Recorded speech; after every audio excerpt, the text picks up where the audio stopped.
Rajkot electric પેનલના લોખંડની પેટીઓમાં છુપાવીને લાવવામાં આવ્યો દારૂનો જથ્થો.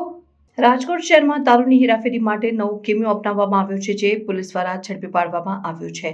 ઇલેક્ટ્રિક પેનલના લોખંડની પેટીઓમાં છુપાવીને દારૂનો જથ્થો શહેરમાં લાવવામાં આવ્યો હતો.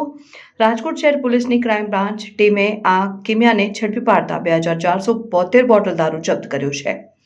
આ દારૂનો જથ્થો ખાનગી ટ્રાવેલ્સની બસ દ્વારા વાપીથી રાજકોટ લાવવામાં આવ્યો હતો. બસમાં ઇલેક્ટ્રિક પેનલના લોખંડના પેટીઓમાં દારૂની બોટલો છુપાવવામાં આવી હતી, જેથી પોલીસની નજરથી બચી શકાય. પરંતુ પોલીસની સતર્કતા અને સૂચનાના આધારે આ કિમિયો ઝડપાઈ ગયો છે. આ ઘટનામાં સંડોવાયેલ આરોપીઓની ધરપકડ કરવામાં આવી છે અને વધુ તપાસ ચાલી રહી છે.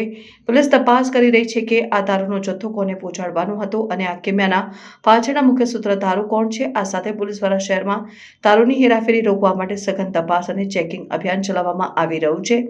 રાજકોટ શહેરમાં દારૂબંધી હોવા છતાં આવા કિમિયાઓ દ્વારા દારૂની હેરાફેરી કરવામાં આવી રહી છે, જે ગંભીર ચિંતાનો વિષય છે. પોલીસ અને સ્થાનિક પ્રશાસન દ્વારા આવા કૃત્યોને રોકવા માટે કડક પગલાં લેવામાં આવી રહ્યા છે, જેથી શહેરમાં કાયદોની વ્યવસ્થા જાળવી શકાય.